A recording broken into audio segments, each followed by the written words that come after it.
ও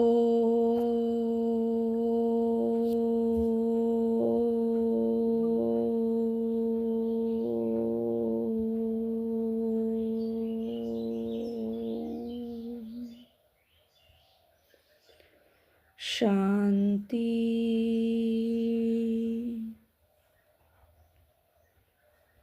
11-3-2025 মহাবাক্য। প্রাতঃমুরলি ওম শান্তি। বাপদাদা মধুবন।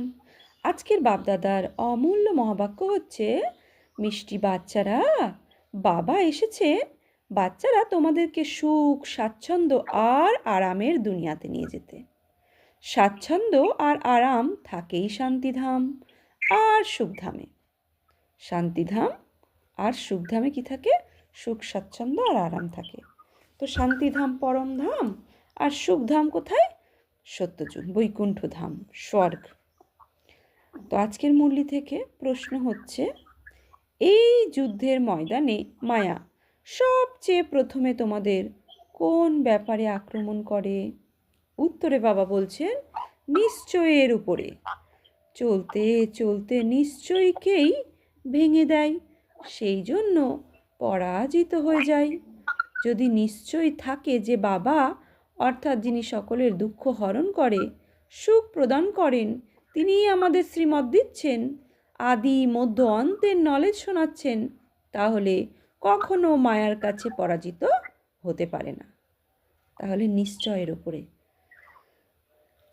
বাবা বলছেন, মায়া সবচেয়ে প্রথমে কোন ব্যাপারে আক্রমণ করে? নিশ্চয়ের উপরে। নিশ্চয়ের ফাউন্ডেশন আমাদের দুর্বল করে দেয়। তো সেই জন্য চলতে ফিরতে কী করে? নিশ্চয়কে ভেঙে দেয় মায়া, সেই জন্য পরাজিত হয়ে যায় আমরা। এবার যদি আমরা নিশ্চয় থাকি যে বাবা অর্থাৎ স্বয়ং ভগবান, নিরাকার মহাজ্যোতি পরমাত্মা, তিনি সকলের দুঃখ হরণ করে সুখ প্রদান করেন, তিনিই আমাদের শ্রীমত দিচ্ছেন, স্বয়ং ভগবান আদি মধ্য অন্তের নলেজ শোনাচ্ছেন, তাহলে কখনো মায়ার কাছে পরাজিত হতে পারে না। গীত আজকের মুরলি থেকে, এই পাপের দুনিয়া থেকে দূরে নিয়ে চলো। ওম শান্তি। কার জন্য বলা হয়? কোথায় নিয়ে চলো, কিভাবে নিয়ে চলো, এটা দুনিয়াতে কেউই জানে না। তোমরা ব্রাহ্মণ কুলভূষণরা নম্বর অনুযায়ী, পুরুষার্থ অনুসারে জানো কোথায় নিয়ে চলে বাবা আর কীভাবে নিয়ে চলে আমাদের। তো আমরা ব্রাহ্মণরা তাও আবার নম্বর অনুযায়ী জানি, সবাই একরকমভাবে জানি না। বাচ্চারা তোমরা জানো, এনার মধ্যে যার প্রবেশ হয়, অর্থাৎ ব্রহ্মার শরীরের মধ্যে যার প্রবেশ হয়, যিনি আমাদের নিজের আর রচনার আদি মধ্য অন্তের জ্ঞান শোনাচ্ছেন, তিনি সকলের দুঃখ হরণ করে সকলকে দুঃখদায়ী করে তোলেন। এটা কোনো নতুন ব্যাপার নয়। বাবা প্রতি কল্পে আসেন, সবাইকে শ্রীমত প্রদান করছেন। বাবা প্রতিকল্পে আসেন, এসে সবাইকে কি করেন? শ্রীমত প্রদান করেন। আর এই সঙ্গমেও বাবা আমাদের শ্রীমত প্রদান করছেন রোজ রোজ। বাচ্চারা জানে বাবাও হলেন সেই তিনি, আমরাও হলাম সেই পরমাত্মা পিতা, আর আমরাও হলাম সেই দেবতা যারা এখন কলিযুগে মনুষ্য আত্মা রূপে পরিণত হয়েছি। তো বাচ্চারা তোমাদের এই সুনিশ্চিত হওয়া উচিত, বাবা বলেন আমি এসেছি বাচ্চাদের সুখধাম শান্তিধামে নিয়ে যেতে। তো সুখধাম হচ্ছে সত্যযুগ, শান্তিধাম হচ্ছে পরমধাম। কিন্তু মায়া নিশ্চয় রাখতে দেয় না, সুখধামে যেতে যেতে আবার পরাজিত করে দেয়। এটা যে যুদ্ধের ময়দান। বাবা বলছেন এটা হচ্ছে যুদ্ধের ময়দান। কখনো আমরা বাবার শ্রীমতে, আবার কখনো মায়া আমাদের তার কাছে টেনে নেয়। এই যুদ্ধ, সেই যুদ্ধ হলো বাহুবলের, এখানে হলো যোগ বলের যুদ্ধ, এখানে কোনো বাহুবলের যুদ্ধ নয়। শতপ্রধান সংকল্প আসবে, কখনো তমপ্রধান আসবে। তো যোগ বল হলো খুবই নামি দামি, এই জন্য সবাই যোগ যোগ বলতে থাকে। তোমরা এই যোগ একবারই শেখো। এছাড়া তারা সবাই অনেক ধরনের হাটে যোগ শিখিয়ে থাকে। এটা তাদের জানা নেই যে বাবা কিভাবে এসে যোগ শেখাচ্ছেন। তারা তো প্রাচীন যোগ শেখাতে পারবেন না। বাচ্চারা তোমরা ভালোভাবে জানো যে ইনি সেই বাবা, রাজযোগ শেখাচ্ছেন, যাকে স্মরণ করা হয় যে হে পতিত পাবন এসো নিরাকার মহাজ্যোতি। শিব পিতাকে আমরা ডেকেছি, আমাদের দুঃখ হরণ করো, হে পতিত পাবন এসো। এমন জায়গায় নিজে চলো, বলছে এমন জায়গায় নিজে চলো যেখানে স্বাচ্ছন্দ্য আর আরাম থাকবে। স্বাচ্ছন্দ্য আরাম আছেই কোথায়? শান্তিধামে, দুঃখধামে, সুখধামে। তো শান্তিধাম সেকেন্ডে আমরা পরমধামে চলে যাব, বিন্দু হয়ে, বিন্দু বাবার কাছে, যেটাকে শান্তির ধাম বলা হয়। তো শান্তির ধাম আর সুখধাম হচ্ছে সত্যযুগ। এই দুই ধামেই কি আছে? সুখ আর স্বাচ্ছন্দ্য আছে। দুঃখধামে আরাম কোথা থেকে আসবে? এ তো কলিযুগ দুঃখধাম, স্বাচ্ছন্দ্য বা আরাম নেই, তাই তো ড্রামা অনুসারে বাবা আসেন। এটা হলো দুঃখধাম। এখানে দুঃখ আর দুঃখ, দুঃখের পাহাড় যেন ভেঙে পড়ছে। যদি অনেক ধনবানও হয়, কোনো না কোনো দুঃখ অবশ্যই থেকে যায়। বাচ্চারা, তোমরা জানো যে আমরা মিষ্টি বাবার সাথে বসে আছি। যে বাবা এখন এসেছেন, ড্রামার রহস্যকেও তোমরা এখন জেনেছ। বাবা এখন এসে গেছেন, আমাদের সাথে নিয়ে যাবেন। বাবা আমাদের অর্থাৎ আত্মাদের বলেন, কারণ তিনি যে আমাদের এই আত্মাদেরই পিতা, যার জন্যই গায়ন আছে দীর্ঘ সময় আত্মারা পরমাত্মার সাথে বিচ্ছিন্ন ছিল। শান্তিধাম সমস্ত আত্মারা সাথে থাকে, শান্তিধামে সমস্ত আত্মারা সাথে থাকে। এখন বাবা তো এসেছেন, বাকি যারা অল্প বিস্তার সেখানে থেকে গেছে, তারাও ওপরে থেকে নিচে আসতে থাকে। বাবা এখানে তোমাদের কত কথা বোঝাতে থাকেন। তো স্বয়ং নিরাকার মহাজ্যোতি, যিনি আমাদের আত্মাদের পিতা, তিনি এসে কি করেন? আমাদের রোজ রোজ কত কথা, কত পথ বলে দিতে থাকেন। তো বাবা বোঝাচ্ছেন, তিনি এসে আমাদের কত কথা বোঝাতে থাকেন। বাড়ি গিয়ে তোমরা ভুলে যাও আবার। অনেক সহজ ব্যাপার হলো। আর আর বাবা যিনি হলেন সকলের সুখদাতা, শান্তিদাতা, তিনি বাচ্চাদের বসে বোঝান। তোমরা হলে কত অল্প সংখ্যক, ধীরে ধীরে বৃদ্ধি পেতে থাকবে। বাবার সাথে তোমাদের গুপ্ত লাভ আছে। বাবার সাথে তোমাদের খুব গুপ্ত লাভ আছে। যেখানেই থাকো তোমাদের বুদ্ধিতে থাকবে বাবা মধুবনে বসে আছেন। বাবা বলেন আমাকে সেখানে, অর্থাৎ মূল বাতানে স্মরণ করো। তোমাদেরও নিবাসস্থল সেখানে হলে তো অবশ্যই বাবাকে স্মরণ করবে। যাকে বলা হয় তুমিই মাতা পিতা, তিনি অবশ্যই এখন তোমাদের কাছে এসেছেন। তিনি নিরাকার মহাজ্যোতি শিব পিতা এখন আমাদের কাছে এসেছেন। বাবা বলেন আমি তোমাদের নিয়ে যেতে এসেছি। রাবণ তোমাদের পতিত তমপ্রধান করেছেন, এখন শতপ্রধান পবিত্র হতে হবে। পতিত কিভাবে বাবার সাথে যেতে পারে? পবিত্র তো অবশ্যই হতে হবে। এখন একজন মানুষও শতপ্রধান নেই, এটা হলো তমপ্রধান দুনিয়া। এ হলো মানুষেরই বিষয়। মানুষের জন্যই শতপ্রধান শত রজতমর রহস্য বোঝানো হয়। বাবা বাচ্চাদেরকেই বোঝান, এ তো খুব ইজি। বাবা বলছেন এটা কাদের বোঝান? আমাদের মতো বাচ্চাদেরই বোঝান, যারা আমরা রোজ রোজ পড়াশুনো করছি, রোজ রোজ মহাবাক্য শুনছি। তো তোমরা আত্মারা নিজেদের গৃহে ছিলে। গৃহ মানে কোথায় ছিলাম আমরা? পরমধামরূপী গৃহে ছিলাম, যেটা একদম উঁচুর থেকে উঁচুতে, সূর্যচন্দ্র গ্রহ নক্ষত্র পার করে যে ধাম, সেখানে তো সব পবিত্র আত্মারা থাকে, অপবিত্র থাকতে পারে না। তার নামই হলো মুক্তিধাম। এখন বাবা তোমাদের পবিত্র করে পাঠিয়ে দেন। আবার তোমরা পার্ট প্লে করতে সুখধামে আসো। শত রজ তমতে তোমরা আসো, আহ্বানও করে থাকে বাবা আমাদের ওখানে নিয়ে চলো, যেখানে আরাম আছে, সাধু সন্ত ইত্যাদি। কারোরই এটা জানা নেই যে মনের আরাম কোথায় পাওয়া যাবে, কোথায় পাওয়া যেতে পারে। এখন তোমরা বাচ্চারা জানো যে আমাদের সুখ শান্তির মনের আরাম কোথায় পাওয়া যাবে। বাবা এখন আমাদের 21 জন্মের জন্য সুখ প্রদান করতে এসেছেন। এছাড়া যারা পরে আসে তাদের সকলকে মুক্তি দিতে এসেছেন। দেরিতে যারা আসে তাদের পাঠ হলোই সামান্য, তোমাদের পাঠ হলো সবচেয়ে বড়। তোমরা জানো যে আমরা 84 জন্মের পার্ট প্লে করে এসে এখন সেটা সম্পূর্ণ করেছি। চক্র এখন সম্পূর্ণ হয়, সমগ্র পুরনো বৃক্ষের সম্পূর্ণতা আসে। এখন তোমরা এই গুপ্ত গভর্নমেন্ট দেবী বৃক্ষের কলম রোপণ করছো। তো লোকেরা তো জঙ্গলই বৃক্ষের কলম রোপণ করতে থাকে।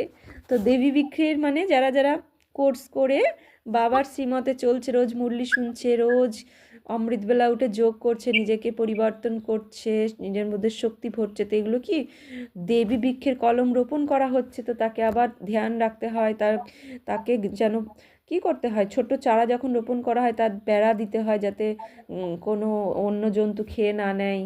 তারপরে তার কাছে ঠিক করে জল দিতে হয়, সূর্যের তাপ লাগছে নাকি দেখতে হবে, তাই না? তাহলে সে যখন কোর্স করবে তাহলে তাকে দেখতে হবে যে অন্য কারোর কথায় সে মুরলি শোনা বন্ধ করে দিচ্ছে নাকি, তাহলে সে কি হলো, ও বৃক্ষের পাতা খেয়ে নেবে। রোপণ হচ্ছে, নতুন রোপণ করা হয়েছে যে বৃক্ষ, তারপরে তার প্রতি ধ্যান রাখতে হবে যাতে পরমাত্ম জ্ঞান গঙ্গায় রোজ মেডিটেশনের দ্বারা জ্ঞান গঙ্গা অর্থাৎ নিজের মধ্যে ভরছে নাকি, তাহলে ও হলো জল দেওয়া। আর মুরলি স্টাডি, জ্ঞান সূর্য পরমাত্মা থেকে জ্ঞানের সূর্যের জ্ঞান সূর্য পরমাত্মা থেকে জ্ঞানের কিরণ নিজের মধ্যে নিয়ে নিজের ভেতরে বিকর্মকে তপাচ্ছে, জ্বালাচ্ছে নাকি, তাই না? তো রোজ মুরলি শুনে নিজের পথকে ঠিকঠাক মানে শ্রীমতের আধারে ঠিকঠাক চলছে কি না। তো এইভাবে বৃক্ষকে আমাদের কি করতে হবে, ধ্যান রাখতে হবে। শুধু কোর্স করা মানেই বৃক্ষ রোপণ করা হয়ে গেল, তারপরে সেই বৃক্ষ যতক্ষণ না বড় হচ্ছে অর্থাৎ ধারণাযুক্ত হচ্ছে, পাওয়ারফুল না হচ্ছে, ততক্ষণ তার প্রতি ধ্যান রাখতে হবে। তাই বলছি এই হচ্ছে দেবী রোপণ করা বৃক্ষ। আর এখানে কাঁটাকে পরিবর্তন করে দেবী ফুলের বৃক্ষ তৈরি করে, তাই না? তার ভেতরে যে বিকার আছে তাকে তুলে তুলে পরমাত্ম কিরণের শক্তি তার মধ্যে ভরে জ্ঞানের কিরণ, হ্যাঁ, তো বাবার সাথে যোগ লাগানোর পরে যে শক্তি রশ্মি তার মধ্যে ভরছে, তার মধ্যে শক্তি বাড়াচ্ছে। তো এইগুলো যত হবে তার ধারণা হবে, সে ধীরে ধীরে বড় হতে থাকবে। আর বড় হয়ে গেলে তখন আর তার প্রতি সেই গাছ সে ছাগলে খেলেও কি খেতেই পারবে না, কেননা সে ধারণাযুক্ত হয়ে যাবে, তার নিজের প্রোটেক্ট সে নিজে করতে পারবে। তো বাবা এই জন্য বলছে যে দেবী বৃক্ষ রচনা হচ্ছে।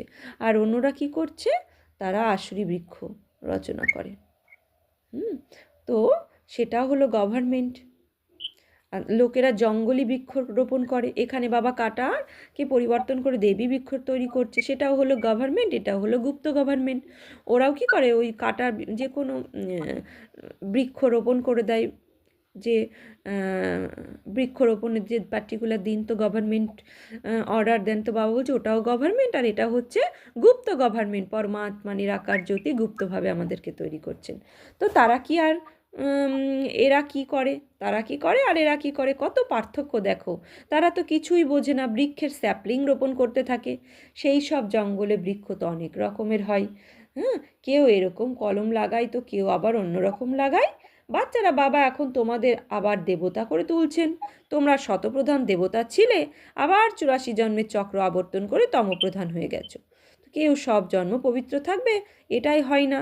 তো 84 জন্ম কি করে, সত্যতে 8 জন্ম, ত্রেতাতে 12 জন্ম, দাপরে 21 জন্ম, কলিতে 42 জন্ম, আর বর্তমানে এই ব্রাহ্মণ জন্ম 1 জন্মতেই 84 জন্ম পার করে আমরা আবার কি হচ্ছি, সত্যযুগে দেবী দেবতা হব।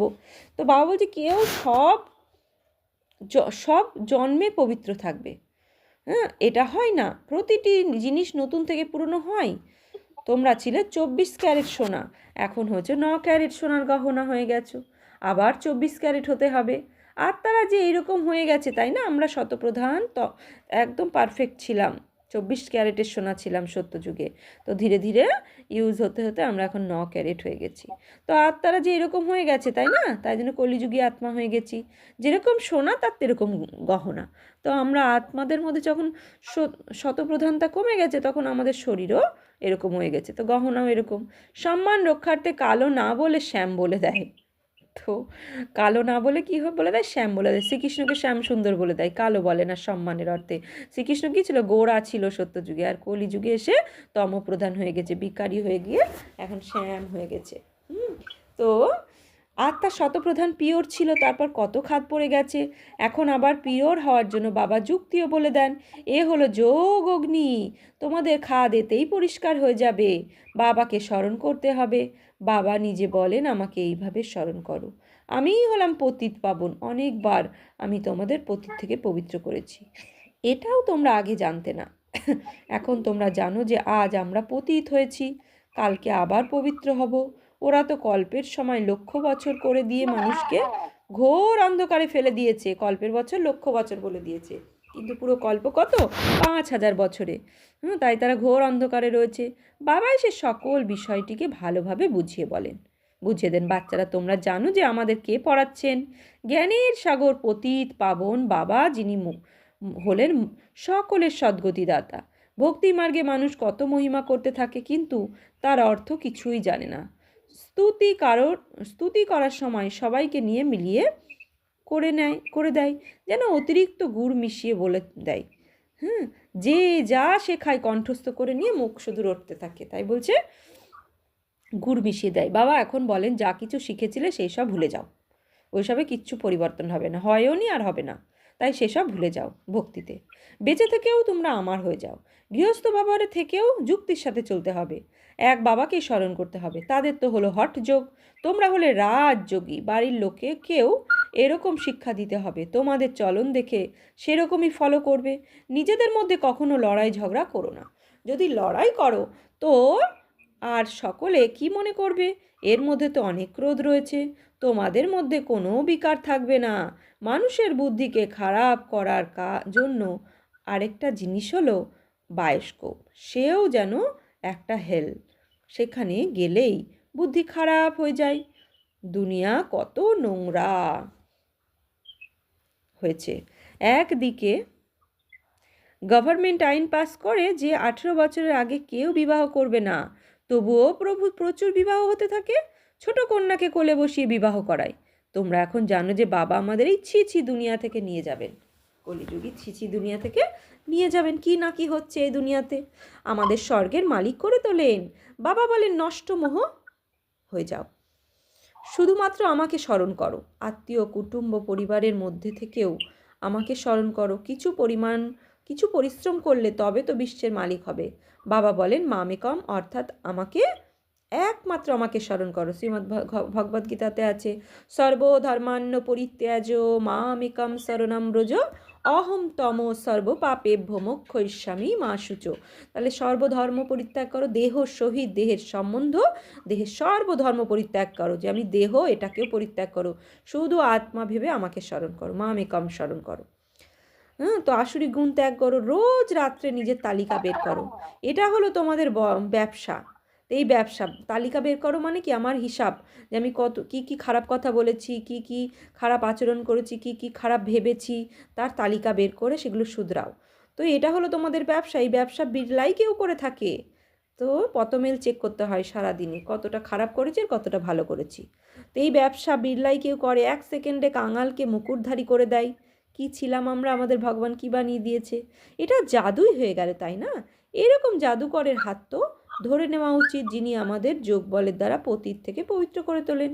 দ্বিতীয় কেউ করতে পারবে না, গঙ্গা মায়ের কাছে কেউ পবিত্র হতে পারে না, যে গঙ্গা জল, সেই গঙ্গা জলে কেউ পবিত্র হতে পারে না।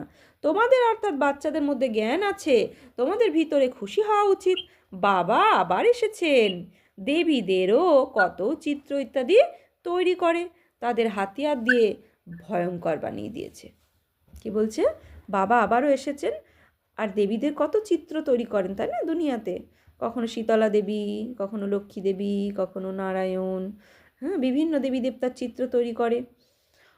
আবার দেবীদের হাতে কি করে, অস্ত্র দিয়ে ভয়ঙ্কর বানিয়ে দিয়েছে। দেবী মানে সন্তুষ্ট, দেবী মানে নির্ভয়তা, দেবী মানে কি কোনো হিংসক নয়। কিন্তু আমরা যেহেতু হিংসক হয়ে গেছি, তাই আমাদের মনের ভাবটা দেবীদের হাতে অস্ত্র দিয়ে হিংসক বানিয়ে দিয়েছি।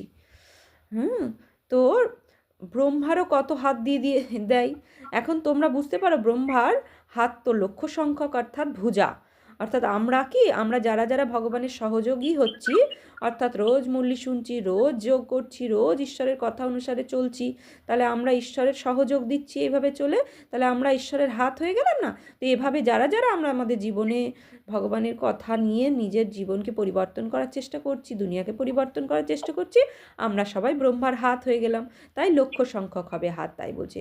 এত সব ব্রহ্মা কুমার কুমারীরা এই বাবার উৎপত্তি যে না, প্রজাপিতা ব্রহ্মার এত হাত, এত হাত। এখন তোমরা হলে রূপ বাসন্ত, তোমাদের মুখ থেকে সর্বদা রত্ন নির্গত হওয়া উচিত। জ্ঞান রত্ন ব্যতীত আর কোনো কথা নয়। এই রত্নের ভ্যালু আর কেউ করতে পারবে না। বাবা বলেন মান মনোভাব, বাবাকে স্মরণ করলে দেবতা হবে। আচ্ছা, মিষ্টি মিষ্টি হারানি দি বাচ্চাদের প্রতি মাত পিতা বাপ দাদার স্মরণের স্নেহ সুমন আর সুপ্রভাত। আত্মাদের পিতা তার আত্মারূপী বাচ্চাদের জানাচ্ছে নমস্কার, সুপ্রভাত, ধন্যবাদ। আমরা আত্মারূপী বাচ্চারা আত্মারূপী বাপ দাদাকে জানাচ্ছি নমস্কার, সুপ্রভাত, ধন্যবাদ। রাত্রি ক্লাস 11/3/68। আবার সেদিন বাবা এসেছিলেন, তাই বলছে তোমাদের কাছে প্রদর্শনী উদ্বোধন করার জন্য বড় বড় ব্যক্তিরা আসে। তারা শুধু এটা মনে করে যে ভগবানকে পাওয়ার জন্য এরা বেশ ভালো পথ বের করেছে। যেমন ভগবানকে প্রাপ্ত করার জন্য সৎসঙ্গ ইত্যাদি করে বেদ পড়ে, সেরকম এরা এই পথ নিয়েছে। তাছাড়া এটা বুঝতে পারে না যে এদের ভগবান ডাইরেক্ট ভগবান এসে আমাদের পড়াচ্ছেন। ওরা ভাবে সব সৎসঙ্গের মতো এটাও একটা সৎসঙ্গ। শুধু ভালো কাজ করে এরা, পবিত্রতা আছে, ভগবানের সাথে মিলন করায়। এই দেবীরা ভালো পথ বের করেছে, ব্যাস এইটুকুই তারা জানে। যাকে দিয়ে উদ্বোধন করানো হয় সে তো নিজেকে খুব উচ্চমানের মনে করে।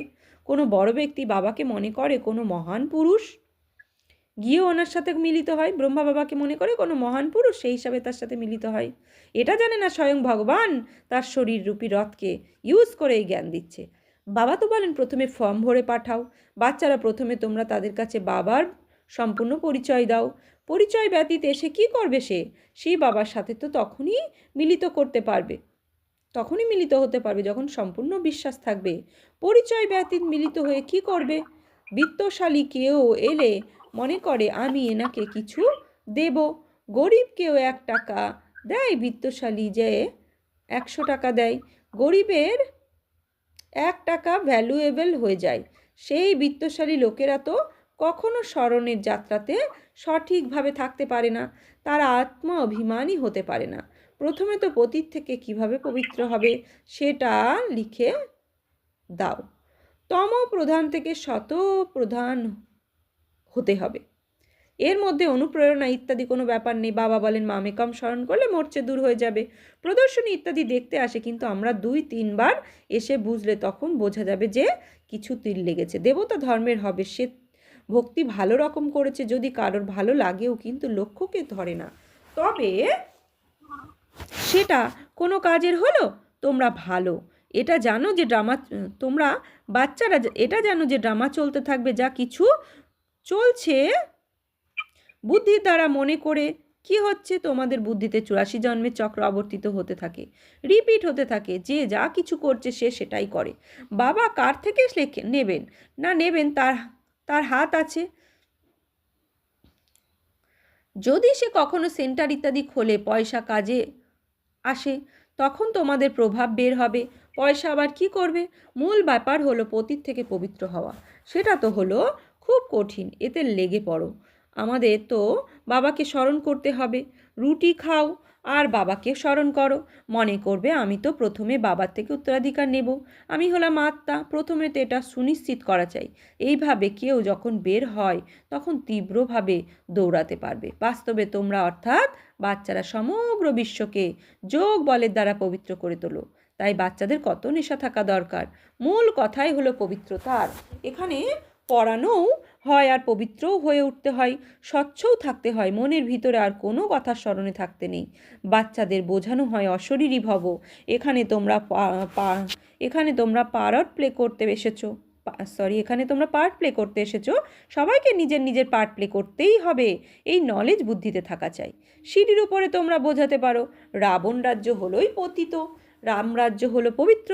আবার পতিত থেকে পবিত্র কিভাবে হবে, এরকম ধরনের ব্যাপারে বিশ্লেষণ করা উচিত। একেই বিচার সাগর মন্থন করা বলা হয়। 84 জন্মের চক্র স্মরণে আসা উচিত। বাবা বলেছেন আমাকে স্মরণ করো, এটা হলো আত্মিক যাত্রা। বাবার স্মরণেই বিকর্ম বিনাশ হয়। ওই শারীরিক যাত্রাতে আরোই বিকর্ম বিনাশ হতে থাকে, বিকর্ম হতে থাকে। যারা শারীরিক যাত্রা করে, তীর্থে যায়, শরীর দিয়ে যাত্রা করে, তাদের আরও বিকর্ম বিনাশ হতে থাকে। কেননা তারা পরমধামকে জানে না, পরমধামে যাত্রাকেও জানে না, না পরমাত্মাকে জানে, তাই তাদের বিকর্ম বিনাশও হয় না। তো বাবা বোঝাচ্ছেন এটা বুঝলেও দুঃখ দূর হয়ে যায়। তাবিজ পরেই দুঃখ দূর হওয়ার জন্য, বলছে তাবিজ পরেই দুঃখ দূর হওয়ার জন্য, তা কখনো দুঃখ দূর হয় তাবিজে? আচ্ছা, মিষ্টি মিষ্টি হারানিধি বাচ্চাদের প্রতি মাতপিতা বাপদাদার স্মরণে স্নেহ সুমন আর গুড নাইট। ধারণার জন্য মুখ্য সার: নষ্ট মোহ হয়ে বাবাকে স্মরণ করতে হবে। আত্মীয় কুটুম পরিবারের মধ্যে বিশ্বের মালিক হওয়ার জন্য পরিশ্রম করতে হবে, অবগুণকে ত্যাগ করতে হবে। 2, নিজের আচার আচরণ এমন রাখতে হবে যা দেখে সবাই ফলো করবে, কোনো রকম বিকার যেন ভিতরে না থাকে, এটা নিরীক্ষণ করতে হবে। বরদান: ডবল সেবার দ্বারা অলৌকিক শক্তির সাক্ষাৎকার করিয়ে বিশ্ব সেবাধারী ভব। ডবল সেবার দ্বারা অলৌকিক শক্তির সাক্ষাৎকার করিয়ে বিশ্ব সেবাধারী ভব। যেরকম বাবার রূপই হলো বিশ্ব সেবক, সেরকম তোমরাও হলে সবার সমান বিশ্ব সেবাধারী। শরীরের দ্বারা স্থূল সেবাও, মনের দ্বারা বিশ্ব পরিবর্তন সেবার উপরে তৎপর থাকো। একই সামনে তন আর মনের দ্বারা একত্রে সেবা হবে। যারা মনসা এবং কর্মনা দুইয়ের দ্বারা একসাথে সেবা করে, তাদেরকে যারা দেখে তাদের এই অনুভব বা সাক্ষাৎকার হয়ে যায় যে এরা কোনো অলৌকিক শক্তি। এই জন্য এই অভ্যাসকে নিরন্তর আর ন্যাচারাল বানাও। মনসা সেবার জন্য বিশ্বের একগ্রতার অভ্যাস বৃদ্ধি করো। স্লোগান: সর্বপ্রাপ্তিতে সর্বপ্রতি গুণ গ্রাহক হও। সবার প্রতি গুণ গ্রাহক হও, অর্থাৎ গুণকে গ্রহণ করো সবার থেকে, কিন্তু ফলো এক ব্রহ্মা বাবাকেই করো। অব্যক্ত ইশারা: সত্যতার সভ্যতারূপী কালচারকে ধারণ করো। এখন স্বচ্ছতার নির্ভয়তার আধারে সত্যতার দ্বারা প্রত্যক্ষতা করো। সুখ দিয়ে সত্যতার অথরিটি সত্যই বাবাকে প্রত্যক্ষ করাবে। এখন পরমাত্ম বম দ্বারা ধরণীকে পরিবর্তন করো। এর সহজ সাধন হলো সদা সুখের ওপর বা সংকল্পে নিরন্তর মালার সমান পরমাত্মা স্মৃতি থাকবে। সকলের অন্তরে একটাই ধুন থাকবে, আমরা বাবা, আমার বাবা। সংকল্প, কর্ম আর বাণীতে এই অখণ্ড ধুন থাকবে। এটাই অজপা জপ করবে। যখন এটাই অজপা জপ হয়ে যাবে, তখন অন্যান্য সব কথা স্বতই সমাপ্ত হয়ে যাবে। অন্যান্য সব কথা স্বতই হয়ে যাবে। আচ্ছা, আজকে সমান নেব আমি বিশ্ব সেবাধারী আত্মা। ওম শান্তি।